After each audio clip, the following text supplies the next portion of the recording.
Es una suerte estar en Colombia para disfrutar de un delicioso café, pero la suerte todavía es más grande si además podemos hablar con la gran escritora, la poeta Piedad Bonet.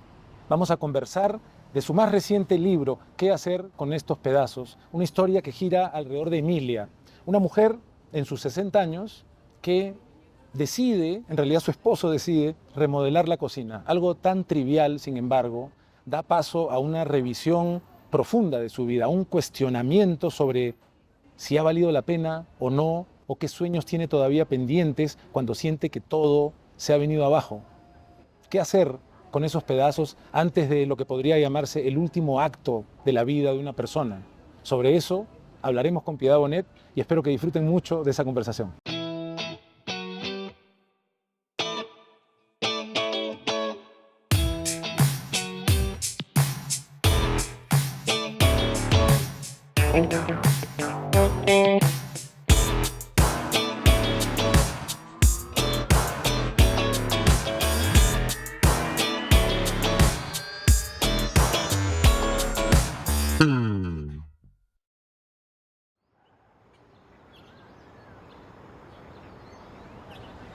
En aire libre, una de las ideas que tenemos es preguntarle a las personas con las que vamos a conversar, ¿dónde te gustaría conversar? ¿Qué lugar nos recomendarías? ¿En qué? Y Piedad recomendó este café que yo no había conocido antes y quería que me cuentes un poco por qué es tan especial Libertario Café, por qué viene tanta gente todo el día, por qué compran el café, qué caracteriza este café tan bueno. Libertario es una marca de café que busca la libertad de tomar café, que tú te tomes el café que quieras como quieras tomar. Que es, ¿no?, la libertad de tomarnos los mejores cafés de Colombia. La idea es que todo el mundo tenga la libertad de tomar café. Y que además disfruten de un café de calidad. Diana es, entre otras responsabilidades, es la encargada de calidad aquí en Café Libertario. Si pasan por Bogotá, háganse un favor, vengan a visitar Café Libertario, que no se van a arrepentir. Bienvenidos todos. Muchas gracias, Diana. Gracias. Querida Piedad, Hola, Salvador. qué alegría compartir contigo aquí en Bogotá. Después de haber tenido yo el privilegio de conversar contigo tantas veces, de encontrarnos aquí en Bogotá o en Lima, recordaba ahora que tú tuviste además la inmensa amabilidad de leer algún borrador de Magallanes Sí, y señor. ofrecerme De tus esa película comentarios hermosa. y tu iluminación para bueno, que es tan bonito y tan difícil el trabajo de tratar de poner algo por escrito, que es aquello a lo que tú te dedicas. Yo te conocí hace 20 años. No solo, o sea, te entrevisté hace 20 años y casi exactamente estamos de aniversario porque fuiste a la Feria del Libro de Lima. Y como por una de esas casualidades, yo creo que la vida te puso en mi camino también, porque yo vine a Bogotá para estrenar Pantaleón en las Visitadoras a principios de este siglo, ¿no?, el año 2000. Y en un momento libre pregunté por una librería. Estábamos en el Hotel Radisson, me dijeron, si usted cruza, está el Centro Comercial Santa Bárbara, ahí hay una librería, la Librería Nacional. Yo fui a curiosear y me encontré con una edición, si no estoy equivocado, puede que sea de Oveja Negra. No, Norma. Norma, perdón, pero de Norma. Y una antología que yo no había visto antes de nuestro poeta José Watanabe, titulada El Guardián del Hielo, en honor a ese hermosísimo poema editado por ti, una antología editada por ti. Sí, que tiene una historia muy particular, porque yo conocí a José Watanabe en Londres, en una embajada, que creo que era la Embajada de México. Quedamos circunstancialmente, las cosas que hace el azar, en un rinconcito, y empezamos a hablar. Llegamos al tema de que nos daban miedo los aviones, y eso nos unió en una conversación como, digamos, entrañable en ese momento. Luego pasé a oírlo en su poesía y quedé deslumbrada y dije, ese hombre con el que yo hablé escribe esa poesía. Cuando llegué a Bogotá, que tenía 2 de sus libros, los leí con el asombro más, me acuerdo de la sensación. Yo estaba en una finca recibiendo sol y leyendo eso y dije, Dios mío, esto es un gran poeta. Y me fui a mi editorial, que en ese entonces era Norma, y dije, habría que publicar este poeta en una colección que teníamos. y se lo pasé a mi editora, lo leyó, me dijo maravilloso, y ahí empezó también una relación de amistad muy bonita con José. No, y sí, una poesía extraordinaria y el Guardián del Hielo, ahora que hablamos del título, ¿no? Es ese especie de susurro, ese mensaje como quien lo deja para los que vienen detrás, ¿no? De ama rápido, ¿no? Ama rápido, me dijo el sol, algo así, ¿no? Yo soy el guardián del cero, Sí. todo esto, el tiempo y la vida se nos derrite, ¿no? Sí, y se le derritió a él porque se murió muy joven Sí, realmente. lo perdimos muy, muy pronto. Y se nos derrite a todos a diferentes velocidades, ¿no? Así es. El- Pues se nos está derritiendo a nosotros que hace 20 años que nos conocimos. bueno, aquí en el frío de Bogotá el hielo, el hielo resiste un poco más. Sí. Y claro, ¿qué hacer con estos pedazos? Es como una figura diferente para referirse a lo que ahorita hemos venido llamando de manera espontánea derretirse, ¿no? Más bien, si el hielo se derrite, y eso podría no notarse como pasa con el planeta, a veces en la vida, desde la perspectiva de esta maravillosa protagonista de tu novela, Emilia, aparece la sensación de quizá no nos terminamos de dar cuenta en algún momento específico, pero esto está como que se cae a pedazos, ¿no? ¿Cuántas cosas se han resquebrajado? En el mundo familiar, en el mundo de los afectos, la misma casa puede estar empezando a crujir, ¿sí? Sí.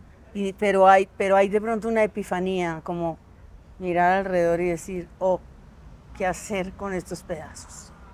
Y siento yo, muy profundo aquello lo que acompañamos a Emilia, lo que comienza a ocurrirle, pero comienza, sin embargo, al menos el relato, de una manera inocente, tangencial, ¿no? Casual, que es como una idea como, ¿y si remodelamos la cocina? ¿No? Como si fuera esta grieta inocente y pequeñita de la era del hielo, de la película de la era del hielo, y de pronto... Que además es como remodelar, es como volver a darle vida a una cosa, ¿no? Que se supone que ya está fallando, ¿no? Pero Emilia no quiere movimientos en su vida porque ella tiene suficientes. ¿Ah? Y además eso viene de un marido que tomó la decisión así abruptamente. Uy, ella abre los ojos, ¿no?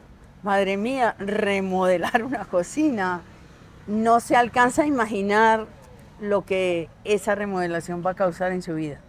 Sí, y además es una remodelación de un marido que no cocina y que, si recuerdo bien, además, su motivación es: mi hermano menor se le ocurrió remodelar la cocina y le ha quedado linda, bueno, yo también quiero. Exacto. Es como una especie de capricho y que, sin embargo, sí se insinúa como no como un desencadenante realmente, pero sí como una especie de anuncio. Lo que tenemos entre nosotros, se diría, entre Emilia y su marido, no se arregla con una remodelación de la cocina, ¿no? Sí, porque a veces la gente, cuando ve que las cosas están mal afectivamente, acude a cosas puramente externas, ¿no? Vámonos a un viaje, cambiemos los muebles, compremos esto, ¿sí? Y pues las cosas no son así, ¿no? Inmediatamente como que después de lo que se dan, se dan cuenta que no. Eso es como la gente que viaja porque piensa que va a mejorar la vida con el viaje en otro lado y lo que lleva adentro es lo que lo perturba, ¿no? Y cuando ya está allá se da cuenta de que lo que lo tiene quebrado está dentro de él y que la simple elección del cambio no va a hacer nada. Y lo cual lleva a una pregunta de fondo, ¿no? Que es, si es que de verdad hay algo que necesitamos como relación. La novela en realidad no habla solamente de esa relación, es una constelación de relaciones, pero te invita a confrontar la realidad. ¿De verdad nos alcanza con una remodelación? ¿De verdad lo que hay aquí necesita de una remodelación, necesita de una reconstrucción? La pregunta queda abierta con esa inocente sugerencia de renovemos la cocina, pero desde ahí en verdad nos invitas a acompañar a Emilia en un viaje introspectivo, retrospectivo, prospectivo, sobre todo el final deja una perspectiva abierta, que creo que es una muy inquietante y al mismo tiempo necesaria pregunta desde un punto particular de la vida. Es un punto ya de la madurez previa a lo que hace poco escuché un podcast donde creo que era Jane Fonda que hablaba, dijo, y en un punto dije, ¿cómo quiero que sea mi último acto? Previa al último acto en la vida, ¿no? Es desde ahí más o menos. Sí, porque es muy importante eso que estás subrayando. Eso no es lo mismo una remodelación de cocina cuando tú llevas 5 años de casado y tienes 35, ¿no? Que cuando tienes un matrimonio largo y cuando tienes la edad de Emilia, que son 64 años, que es el momento en que pues empezamos como a declinar a los 60. Eso, hay como una especie de consenso, ¿no? Se dice tercera edad, me parece un poquito exagerado, desde los 60, ¿sí? Pero eso, entonces la novela trata también sobre el tema del envejecimiento. Está el envejecimiento de su padre, que es un envejecimiento mucho mayor, por supuesto, de los cambios que hay en un cuerpo, lo que empezamos a notar cuando envejecemos, ¿sí? La confrontación con una hija muy joven, que hace mucho ejercicio, que se siente muy autónoma y muy distinta a su mamá, que la mamá, estaba leyendo en estos días a Natalia Ginsburg, que tiene un artículo maravilloso sobre los hijos, que comienza diciendo, a veces queremos que nuestros hijos nos protejan y cuando se los hacemos saber, en alguna circunstancia específica, ellos se sienten profundamente incómodos porque están acostumbrados a mirarnos a nosotros con, digamos, de una manera desatenta.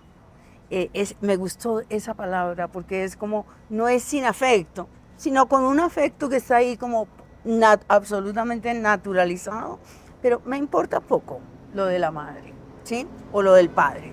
Y por eso uno de los temas de la novela también es, ¿qué sabemos en realidad de los padres? Que fue una pregunta que se me ocurrió en pandemia. Mis padres viejísimos contrajeron COVID porque las enfermeras se los pegaron, aislados, estando muy cerca y sin poder ir a visitarlos.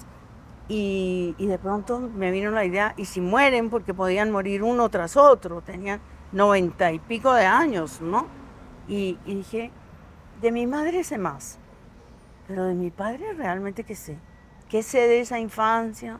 ¿Qué supe de esa adolescencia? ¿Cuánta gente se nos va sin que sepamos cosas importantes? Bueno, de todas esas cosas nació esa novela. Antes que continuemos, estamos en el Café Libertario. Andrés, muchas gracias. Y mucho gusto.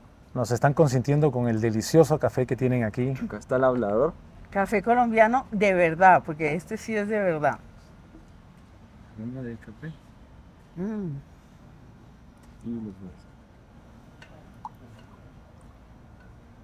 ¿Es café suave, Andrés? Sí, es un tueste medio. Es una variedad pacamara con un beneficio natural. Es un experimento donde se pone a secar el café por más de fermentar el café por más de 120 horas, lo cual le da más complejidad en sabor y en aroma al café. ¿Listo? Que lo disfruten. Okay, muchas gracias, Andrés. Vale, con gusto. Gracias por recomendar este sitio, además, Piedad. Qué sitio tan bonito, qué café tan delicioso. Qué cosa tan distinta en Bogotá, ¿no? Muy rico, pero recupero el hilo porque planteabas esa pregunta, ¿no? Efectivamente, ¿qué hacer con estos pedazos? Tiene un hilo fundamental que tiene que ver con la vejez, cómo enfrentar la vejez. Y cómo el padre de Emilia parece enfrentarla casi como diciendo, yo ya tuve, yo la verdad quisiera que esto acabe. Lo que deja a Emilia en una posición de, para allá voy. ¿Cuánto supe de mi padre? Que es lo que decías hace un momento, ¿no? Y de hecho Emilia lo dice en el libro. ¿Cuánto sé de mi marido? Se pregunta en un momento. ¿Cuánto sabe mi hija de mí? ¿Y cuánto Emilia de su hija? Claro. ¿No? Y me parece muy interesante porque hay como una especie de conjunción entre no sé cuánto sé. En un momento Emilia dice, no soy capaz de recordar qué me enamoró de mi marido. Y es durísimo aceptarlo, de una honestidad y de una lucidez, pero dolorosa. Y luego también se cuestiona y dice, no sé cuánto le importo a Pilar, mi hija. Y por otro lado dice, no sé ni cómo estar con mi padre. Todavía no agonizante, pero avisando que ya está por irse. Sí, esa incapacidad de decir las cosas que hay muchas veces entre un padre y un hijo, es decir, el nivel de intimidad llega como hasta un punto y da miedo aproximarse a esa otra cosa, ¿sí? Lo mismo con la nietecita, que Con es como Sara. la proyección como hacia el futuro y que como no viven juntas, como están en otra ciudad, es un conocimiento muy superficial y un acercamiento como obligado por el vínculo, pero donde no llega a establecerse una conversación real, ¿no? Hay un momento precioso, un pequeño detalle, ¿no? Porque en un momento, porque hay una remodelación de la cocina, la solución que hay es viajar. Y entonces Emilia y su esposo viajan a visitar a Pilar, su hija que vive en el extranjero, y efectivamente lo que dices, ¿no?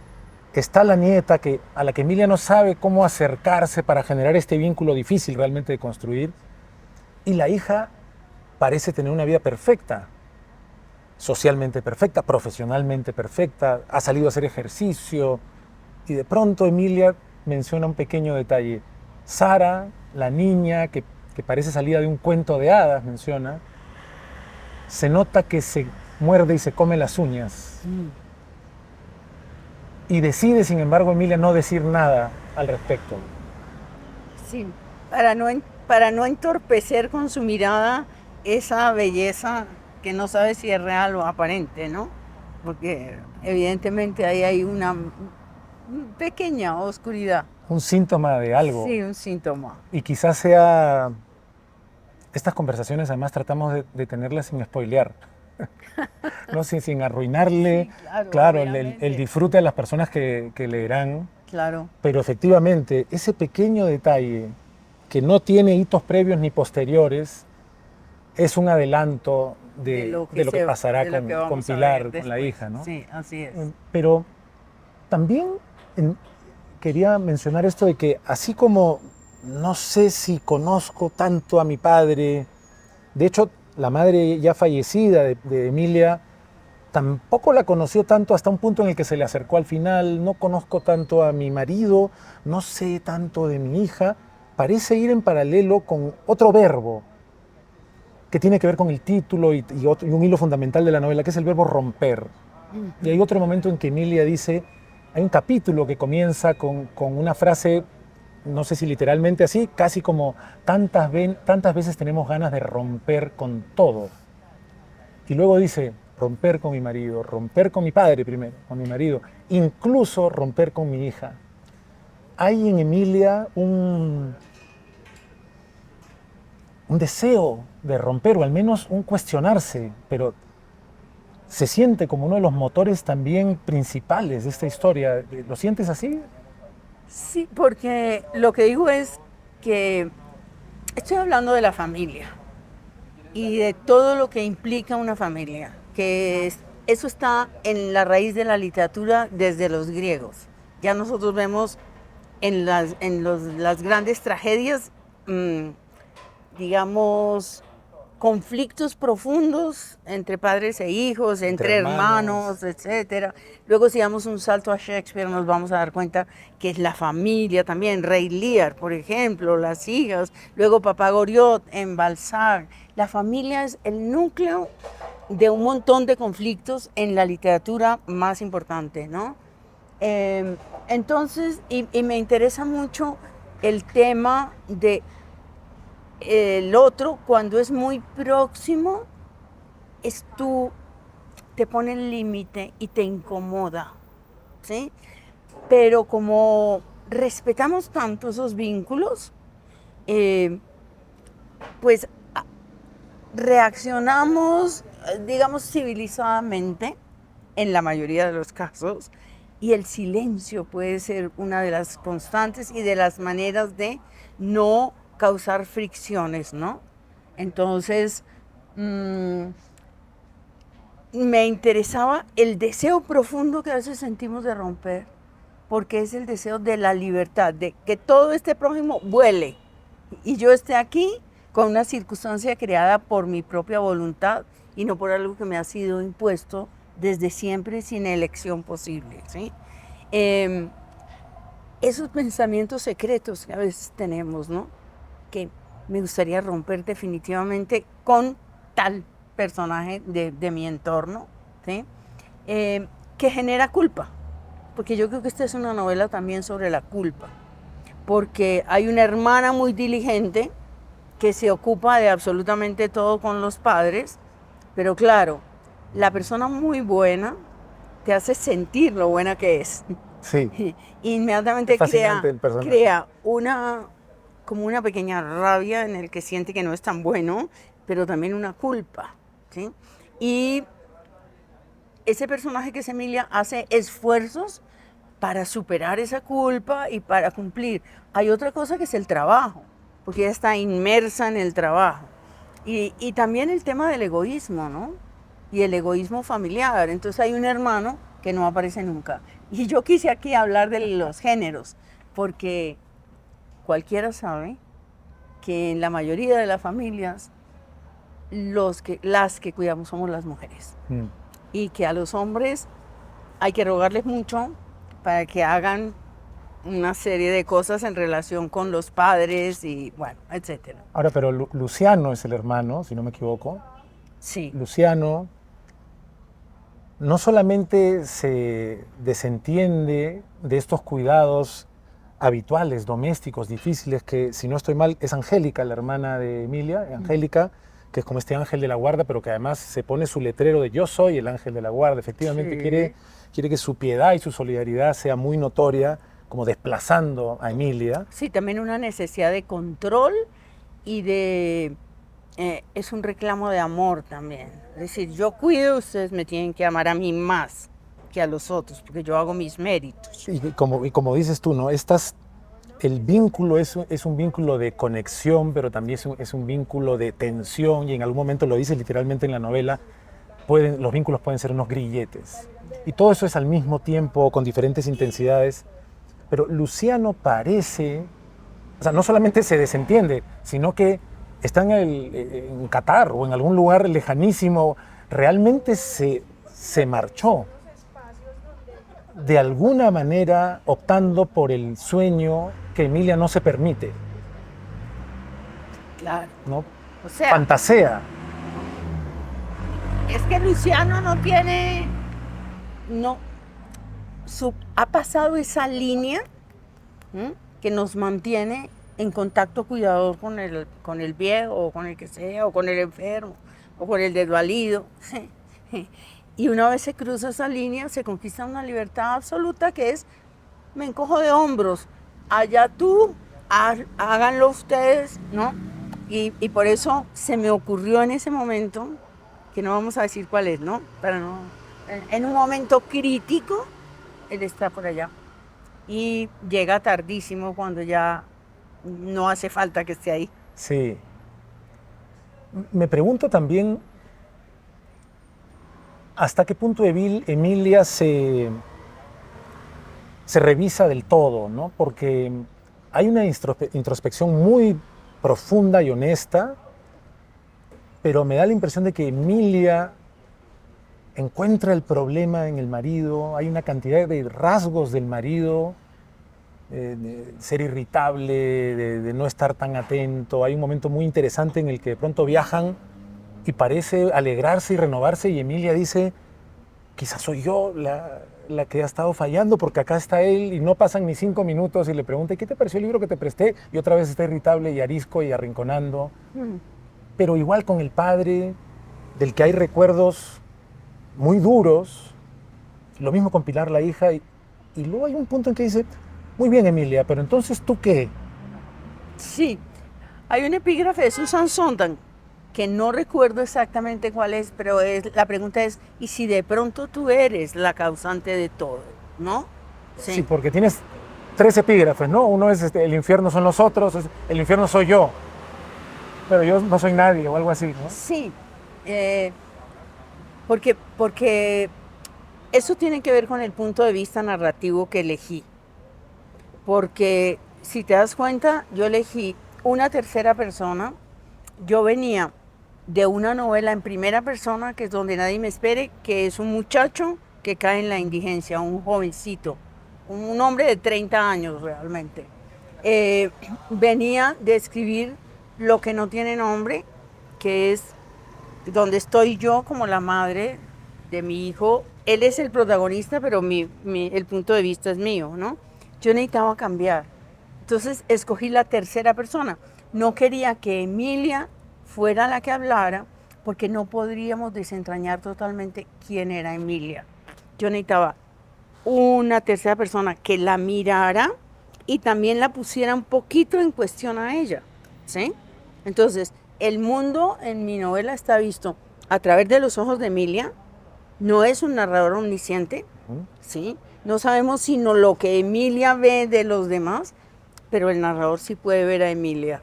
Entonces eso me permite un poquito de ironía, para mostrar también que no es el punto de vista de una persona que tiene la verdad, sino que a lo mejor también se ha equivocado muchas veces. Es verdad que hay un punto presente al que no se hace referencia todo el tiempo, pero que no hay necesidad, que está presente ahí, porque en esta constelación de Emilia, su madre ya fallecida, a la que hay igual algunas referencias, su padre en esta etapa final de la vida, su esposo, su hija Pilar, en este universo que es el que más o menos nos acompaña todo el tiempo, hay una ausencia fundamental. Y es, lo decías hace un momento, Pablo, ¿no? El hijo que muy pequeño, ¿no? Muy pequeño en su propia cuna, ¿no? Pues no despertó, ¿no? Y es...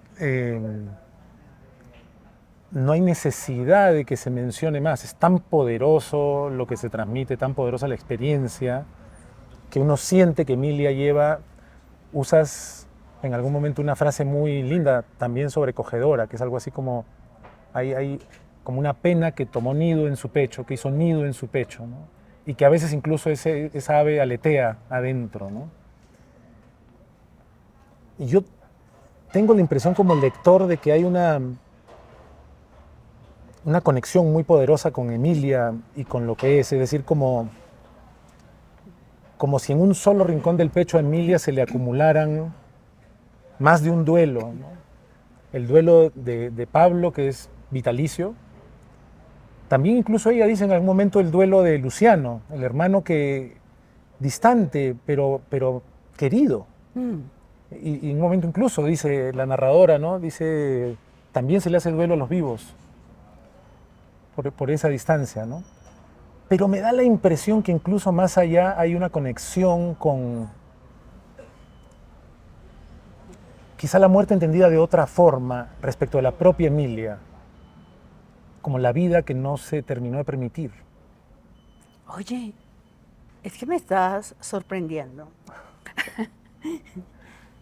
Porque en realidad esto es una novela de un gran duelo. Pero nunca nadie me lo había dicho, ni yo misma lo había visto, ¿sí? Es decir, es el duelo que se hace por los vivos, como cuando tú pierdes ese amigo entrañable por una discusión y sabes que está allá y que está vivo y te duele, o los viejos amores, ¿no? A los que no vuelves a ver. Y hay un pequeño duelo, son pequeños duelos que se van como acumulando. Pero claro, hay un duelo en el sentido estricto de la palabra, que es el bebé que ha muerto. Yo quería, eso se me ocurrió a la mitad de la novela, porque yo quería que esa pareja estuviera atravesada por algo más que los desencuentros cotidianos. Y es que ahí hay incrustado un silencio. Bueno, tú sabes, yo tuve un duelo, sé cómo se viven esos duelos, sé que hay un momento en que no hablamos de la persona que murió para no volver a traerlo y revivir ese dolor, ¿sí? Y que entonces se hacen unos silencios que son para cuidar al otro o para cuidarme de mi propio dolor, ¿no? Porque de pronto hablo y de pronto me quiebro recordando a la persona que se fue. Pero se me ocurrió que esa muerte fuera de un niñito. Me robé la historia de una amiga a la que le pasó eso, el niño que muere por muerte súbita. La muerte súbita también trae culpas, que no sabes si lo dejaste mal acomodado, si se tapó con la cobija. Si no te despertaste en la noche a mirar. Si esto, por eso la persona, Emilia se levanta y ve que está muy quieto, pero no se acerca a mirar, porque tiene ya terror, porque ya hay una intuición de eso, ¿sí?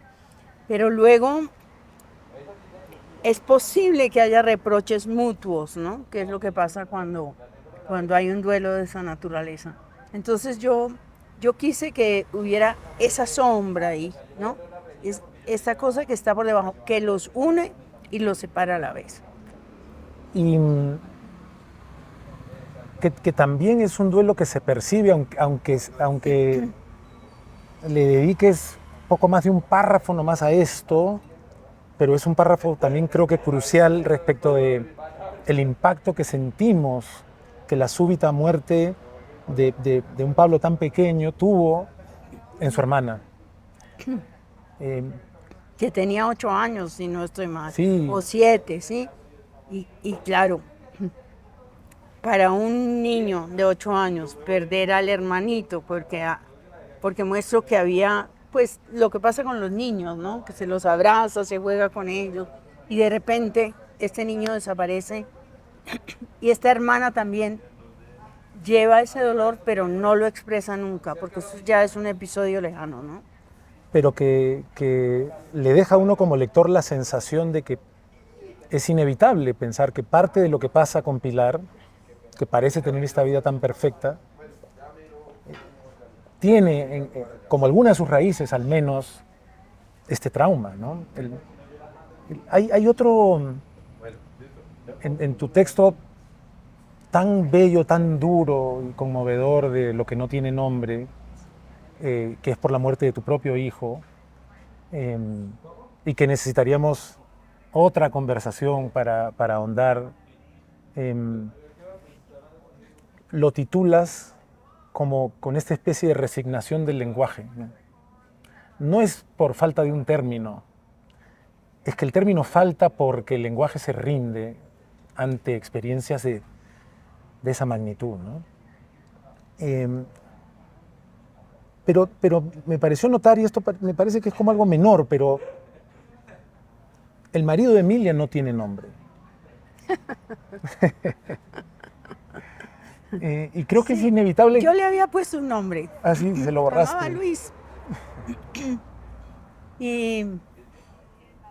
Pero cuando yo decía el marido, me parecía tan poderoso, porque estaba como condenado a hacer solamente eso, digamos, un vínculo, no un ser humano. Y no porque él no esté caracterizado, porque creo que estaba bien caracterizado, sino, como yo estoy hablando del mini maltrato, realmente yo estoy hablando del mini maltrato, que no se habla tanto. En literatura se habla de los grandes maltratos, de los asesinatos, ¿no? De estas cosas violentísimas. Yo creo que tenemos que empezar a hablar desde la literatura y no solamente en la prensa del mini maltrato, ¿no? De lo que va lacerando una relación, ¿sí? De lo que se va convirtiendo en una especie de rencor que está allí, pero que no lleva a grandes decisiones, porque es que eso es lo que pasa con los matrimonios, ¿no? Que hay este saherirse mutuo, que puede ser mutuo o puede ser de un lado más que otro, ¿sí? Pero como no hay golpes, como no hay grandes violencias, como no se tiran los vasos, entonces como que no hay motivo suficiente para irse, como que siempre se va dejando eso como, bueno, aguantemos esto, aguantemos esto, ¿sí? Entonces, creo que es una revancha inconsciente, digamos, desde el feminismo, ¿no? Como a este no le pongamos nombre, vamos a dejarlo como el marido, que es una especie de pequeño insulto, ¿no? No tienes nombre, te llamas el marido. Y creo que incluye un componente de muerte también, como por oposición a falta de vida. Porque efectivamente es un ser humano caracterizado. Uno lo ve, al hermano se le dedican muy pocas líneas y hasta el hermano está caracterizado. El hermano del marido, el que primero remodela la cocina y luego está metido en un lío inmenso, ¿no? Y sin embargo, se me hace pensar en, no recuerdo ahorita exactamente el subtítulo o el lema que acompañaba la película Barbie, pero era algo así como Barbie lo es todo, Ken es solo Ken. Algo así, ¿no? Y en la novela, de alguna manera, Emilia es todo este mundo. Sí. Y este hombre sin nombre está vacío. Es una especie de rol. Lo cual no es una responsabilidad que se agote solo en él, porque finalmente creo que parte de las preguntas de Emilia son, bueno, entonces, ¿por qué me casé con él? Y realmente esa no es la pregunta más importante. ¿Por qué sigo con él? Si ni siquiera tiene un nombre, finalmente, ¿no? También fíjate que estoy descubriendo un montón de cosas de mi novela contigo, ¿ah? Qué bueno. Eso los lectores pues nos... Sí, uno aprende mucho de los lectores. Es una novela donde mucha gente ha renunciado a cosas. La madre renunció a hacer lo que quería hacer, era una enfermera, creo, ¿no? Pero al casarse, el padre, como pasaba antes, le dice, tu lugar es el hogar, ¿sí? Y entonces es una mamá que se la pasa limpiando y haciendo las cosas bien en la casa para suplir ese deseo de vida y de actividad que habría podido tener si no tuviera esa renuncia. El padre ha renunciado a la lectura, ya no ve ni siquiera los programas de televisión que le gustaban, porque la enfermedad lo ha ido confinando, ¿no? Y lo ha ido reduciendo, que la vejez es una serie de renuncias, ¿no? En eso consiste, ¿no? Y lo mencionas en el libro, Sí, ¿no? sí. Envejecer es renunciar. Y el marido es un hombre inactivo, porque él llegó de la oficina, puso todas las cosas en un cajón, hace como cositas por ahí, pero es un hombre que se está reduciendo como el padre. Lo que yo quise fue mostrar también como unos patrones, ¿no? Sí. En cambio, Emilia ha sido capaz de sostener una vida, ¿sí? Puede que un poco ficticiamente, ¿no? Con el mundo de lo intelectual, que es un sustituto, ¿no? Y sus viajes, sí, es y sus el cuarto de reportajes. Virginia Woolf, es el cuarto propio, Sí. que tienes como su pequeña madriguera allá, donde hace sus cosas freelance ya, porque ya se ha retirado de la revista, conserva un vínculo mínimo, pero sí, es una novela sobre las renuncias, pienso también.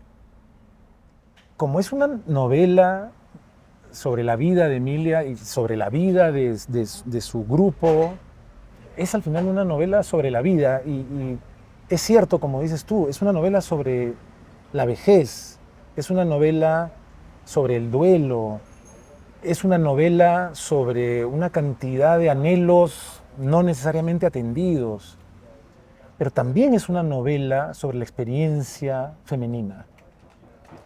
Por supuesto, Emilia es el centro, pero hay referencias a la vida a la que su madre renunció para convertirse en la madre de Emilia, y hay referencias no solo a todo lo que Emilia siente que le hace falta en sus 60s, sino que también Emilia habla de 2 décadas en particular, y en un momento recuerda y dice, a los 30, básicamente, me quería comer el mundo, trabajaba en diferentes revistas a cambio de nada, y estaba llena de pasión, y parece recordar esa década con un cariño especial, como si fuera la década en la que estuvo viva.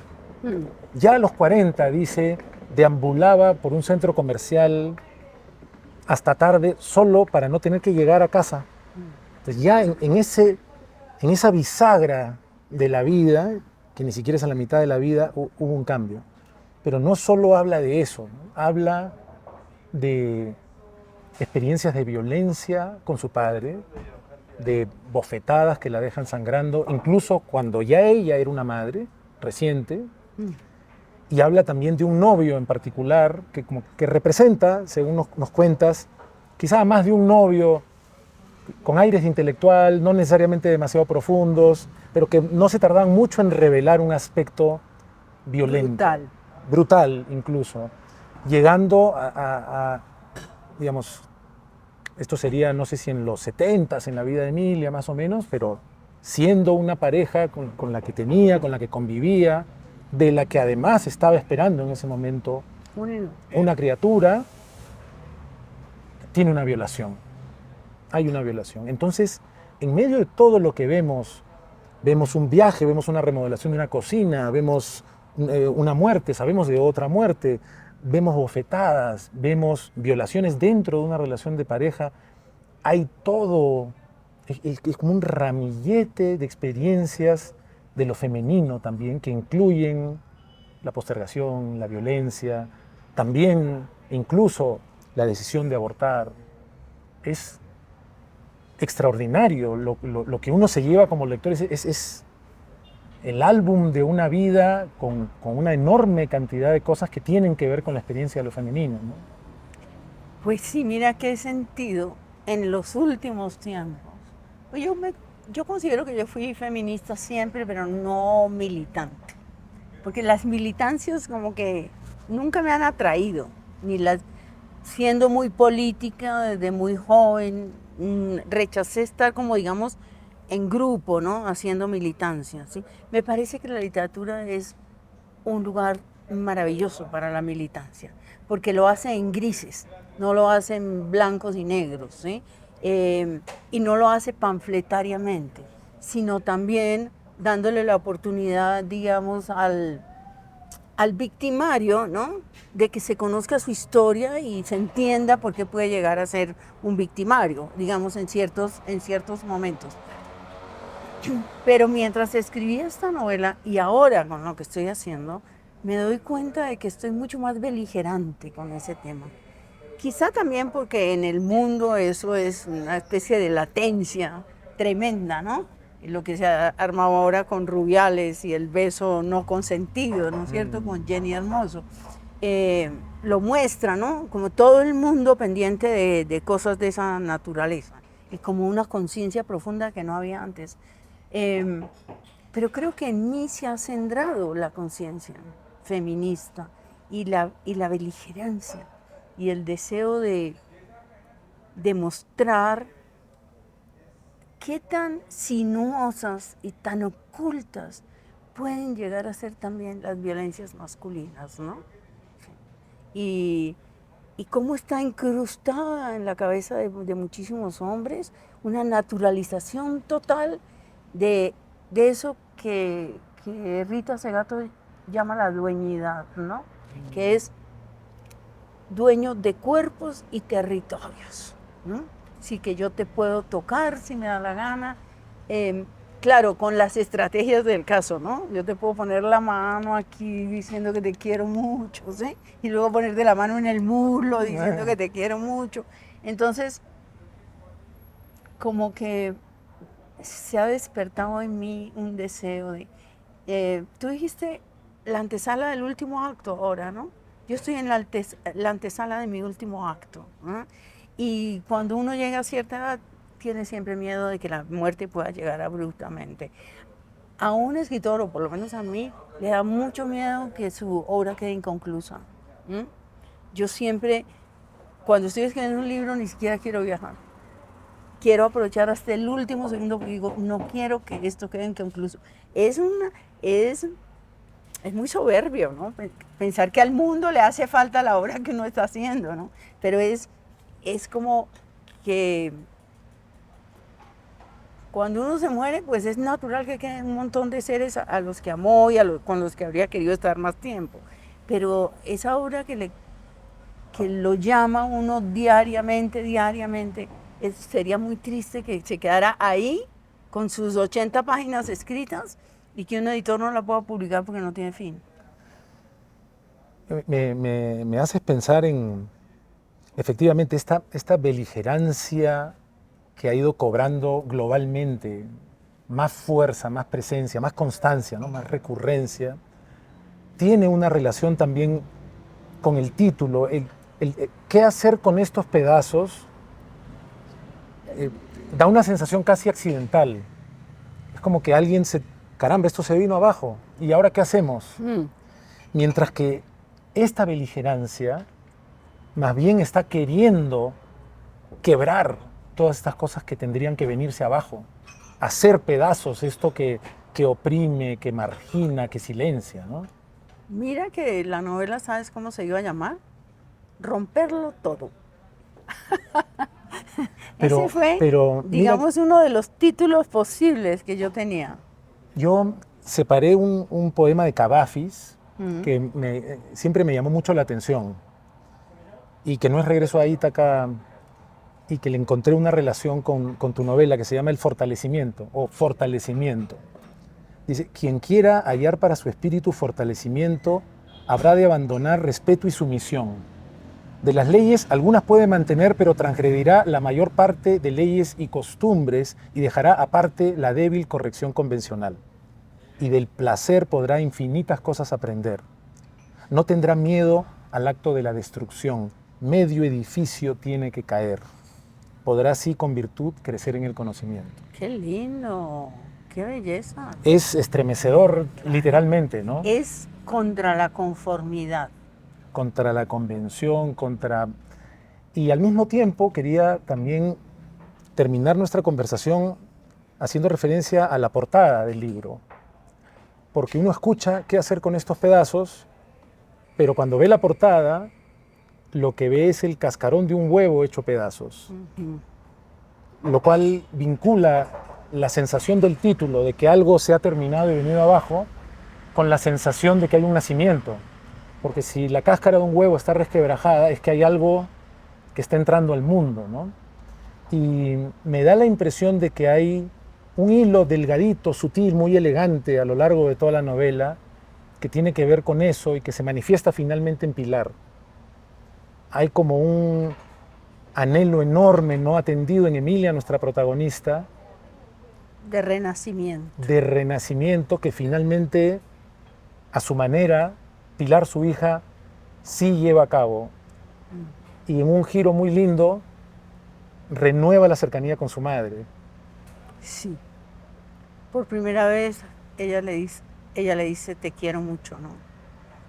Y creo que seas la primera en saberlo, además le dice lo que ella ha decidido, ¿no? Sí. Es como de pronto una cercanía. Sí, como la posibilidad de armar algo dentro de la destrucción, ¿no? Sí. Y al final también ella dice, ahora que siente que le crecen alas, como el deseo de. La pregunta que creo que el lector se va a hacer al final es, ¿fueron suficientes esas alas para que ella volara? ¿Qué tan a largo plazo se puede tomar una decisión verdadera en la vida? ¿Sí? Que pienso en Hamlet, que Hamlet es el intelectual por excelencia, que siempre está postergando lo que quiere hacer, que es la venganza de la muerte de su padre. Y lo posterga tanto, que la vida lo coge por detrás, ¿cierto? Y lo aniquila. La pregunta sería, ¿es demasiado tarde para Emilia ahora? Creo que es importante también lo que estás diciendo es que la generación posterior a Emilia sí ha podido hacer esa ruptura, ¿no? Porque yo estoy hablando de mi generación, que fue una generación a la que le correspondió una ruptura completa, ¿sí? Porque en los años 70, cuando empezamos a ir a la universidad, las mujeres fuimos masivamente a la universidad, apareció la píldora, pudimos empezar a controlar la natalidad, ¿sí? Aparece el divorcio, ya había aparecido en los Estados Unidos y empieza. Entonces, mujeres que estábamos, digamos, una porción de mujeres, pero hay otras que se quedaron aquí, en el papel del rol tradicional. Mi pregunta es, ¿qué tan liberadas en realidad fuimos aquellas que pensábamos que éramos liberadas absolutamente, ¿no? ¿Cuántos mandatos atávicos nos quedaron ahí, ¿cierto? Que ahora sí, las mujeres que tienen 40 años están definitivamente rompiendo. Un poco era eso. Entonces, me gusta mucho que veas como una proyección hacia la esperanza, no es una novela completamente derrotista, ¿no? No, no, no. Piedad, es un placer enorme leerte, pero además ya conversar contigo, de verdad que es un privilegio. Gracias por este tiempo, No, gracias por ese El libro. privilegio es mío porque ese creo que libro eres un lindísimo. lector estupendo y un entrevistador maravilloso. Repitamos en el futuro con alguna Claro que publicación sí. que venga. Mil gracias otra vez por estar con nosotros en Aire Libre y por compartir aquí en Libertario este café tan bonito que tú misma sugeriste para esta conversación. Y bienvenidos a ustedes, todos los del equipo, por estar aquí, viniendo de Lima, esa ciudad también que tiene tantos encantos. Aquí, Margarita, sosteniendo. Pero bueno, Gracias. gracias otra vez. Ok. Hasta prontito. Estuvo lindo.